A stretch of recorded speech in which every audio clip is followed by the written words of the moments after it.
Il est quelle heure? C'est l'heure du jugement. L'heure du jugement. L'heure du jugement. Oh, salut, c'est Mo et bienvenue dans L'heure du jugement. Alors aujourd'hui, on va parler de X-Wing, le jeu de figurines, ou plutôt X-Wing, the Miniatures Game. Parce que le terme français de figurine me gêne un peu dans la mesure où ça fait plutôt penser à des bonshommes, alors qu'il s'agit en fait de vaisseaux. Et oui, des vaisseaux spatiaux de Star Wars.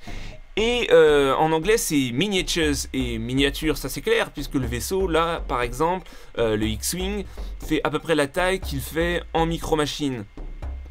Alors le jeu vous permet de reconstituer des dogfights, des escarmouches entre chasseurs, pas des grosses batailles spatiales épiques. On reviendra là-dessus un peu plus tard. Donc c'est ce que le système de jeu essaie de reproduire. Alors, le point central du jeu sont évidemment les figurines, qui sont très bien faites, pré-peintes et à l'échelle. L'un des joueurs prend le contrôle de l'Alliance Rebelle, et l'autre de l'Empire Galactique. Alors le contenu de la boîte de base est assez limité, avec seulement un X-Wing de TIE Fighter, mais si les figurines sont effectivement l'argument de vente principal, le système de jeu, lui, repose sur une quantité de gabarits, de dés, de marqueurs et de cartes bien illustrées, et de bonne qualité, sur lesquelles on va se pencher un peu plus tard.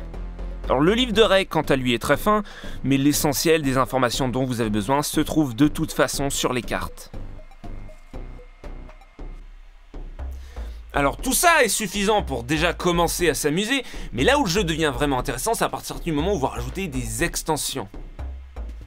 Non, c'est pas la peine d'aller chez le coiffeur, des extensions.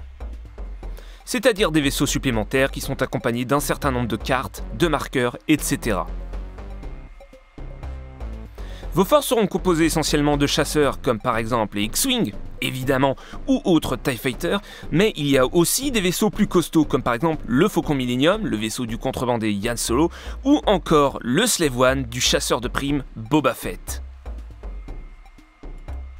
Alors Fantasy Flight Games a cependant fait quelques exceptions, puisqu'ils ont déjà sorti la corvette corélienne, le vaisseau de la princesse Leia au début de l'épisode 4, ou encore un transport rebelle, mais ces vaisseaux sont à la fois trop gros et trop chers et nécessitent en plus d'être joués avec des règles spéciales. Alors quoi qu'il en soit, ce jour Fantasy Flight Games a sorti l'essentiel des vaisseaux de l'ancienne trilogie, et en plus un nombre non négligeable de vaisseaux tirés de l'univers étendu, et plus particulièrement des jeux vidéo, comme par exemple le Moldy Crow, le vaisseau de Kyle Katarn dans Dark Forces, le TIE Defender du jeu PC TIE Fighter, le TIE Phantom de Rebel Assault 2, ou encore le vaisseau de Dash Rendar dans Shadows of the Empire, l'Outrider. Mais aucun vaisseau de la nouvelle trilogie à l'horizon pour l'instant. Alors jetons maintenant un œil à une carte de pilote. Comme vous pouvez le voir, vous avez toutes les informations dont vous pouvez avoir besoin à portée de vue. Vous avez le niveau d'aptitude de votre pilote, ses capacités d'attaque et de défense, les boucliers déflecteurs si vous en avez, la résistance de la coque, les règles ou les capacités spéciales, les actions que vous pouvez effectuer, vos choix possibles pour les améliorations techniques et le coût en points. Donc vous avez vraiment tout à portée de vue sur une carte très bien illustrée. Alors le tour de jeu se divise en 3 phases. D'abord, il y a la phase de préparation où vous choisissez la manœuvre que vous voulez effectuer sur la roue correspondant à votre vaisseau et vous la placez face cachée. Alors tous les vaisseaux ne peuvent pas effectuer les mêmes manœuvres, et cela afin de refléter le fait que certains vaisseaux sont plus maniables que d'autres ou plus rapides. Les 3 couleurs de manœuvre, blanche, verte et rouge, vous indiquent le niveau de difficulté de la manœuvre. Les manœuvres rouges génèrent du stress. Oh, je sais pas ce que j'ai en ce moment, je suis vraiment super stressé, moi.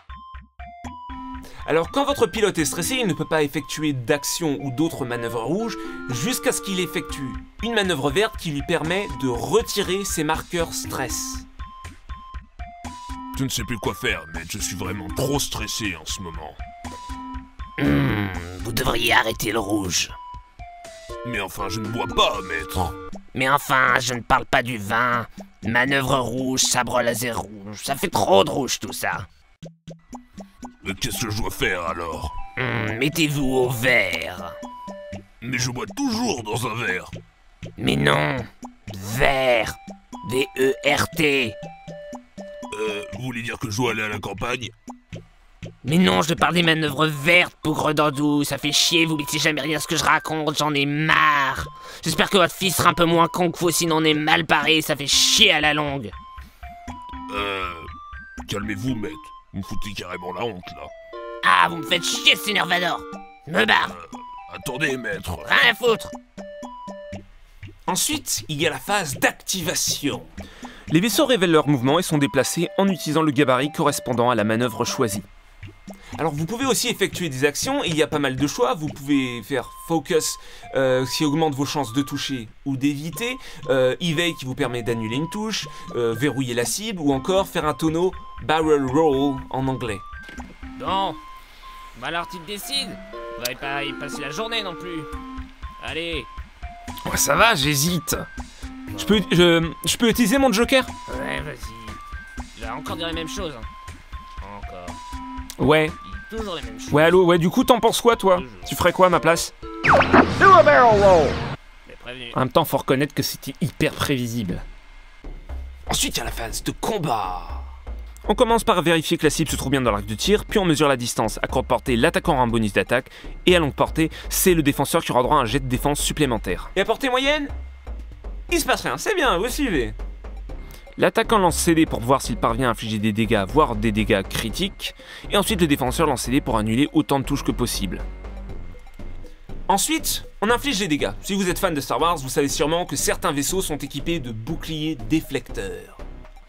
Si c'est le cas, vous devez d'abord retirer vos marqueurs de bouclier, puis ensuite placer une carte de dégâts. Ces cartes représentent les dégâts qui sont infligés, eux, à la coque. Ça marche, les œufs à la coque! Non, j'ai pas demandé d'œufs à la coque!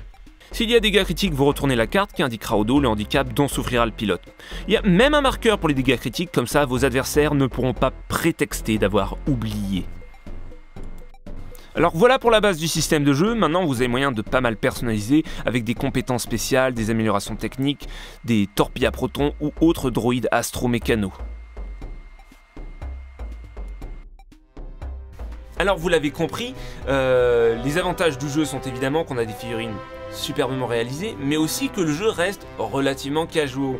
Et je dis ça de façon positive, parce que d'un côté, les règles ont suffisamment de profondeur pour que le jeu reste intéressant à jouer, mais sans pour autant qu'on ait besoin de se replonger en permanence dans un livre de règles imbuvable de 300 pages. Vous avez de toute façon toutes les informations dont vous pourriez avoir besoin à portée de vue sur des cartes très bien faites. Vous n'avez pas besoin de 36 vaisseaux différents, et en plus, les parties restent relativement courtes. Alors par contre, c'est vrai que le jeu n'est pas donné. La qualité est bien au rendez-vous, mais c'est vrai qu'on paye pas mal la licence Star Wars.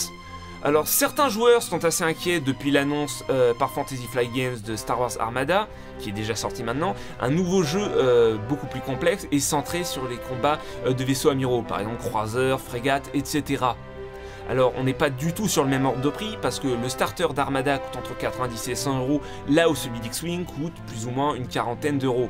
Au niveau de la longueur de la partie, c'est aussi autre chose, puisque là où pour X-Wing 15 minutes à 30 minutes suffisent pour faire une partie, pour Armada il faut plutôt tabler sur 2 heures. Eh bien, ça m'empêchera de toute façon pas de l'acheter, puisque le jeu a quand même l'air trop bien, ne serait-ce que pour pouvoir mettre les figurines de croiseurs, de frégates, de corvettes, etc. sur mes étagères. Mais c'est vrai qu'on a l'impression qu'il se disperse un peu. Alors, le mot de la fin, pour moi, ce sera que X-Wing, c'est un jeu que je recommande énormément, si vous pouvez vous le permettre, parce que c'est vrai que ça reste assez cher. Alors moi, je suis un énorme fan de Star Wars, je ne parle pas en termes de corpulence, bien entendu. C'est vrai que pour certains fans, c'est particulièrement le côté sabre laser, Sith contre Jedi et les pouvoirs de la Force, et pour d'autres comme moi, ça a toujours été les vaisseaux avec les magnifiques designs de Ralph McQuarrie, paix à son âme. Et on peut être curieux de se demander pourquoi il a fallu attendre 2012 pour qu'un jeu pareil sorte. Et bien donc voilà, moi je m'arrête ici pour aujourd'hui, et puis je vous dis à la prochaine pour un nouvel épisode de L'heure du jugement.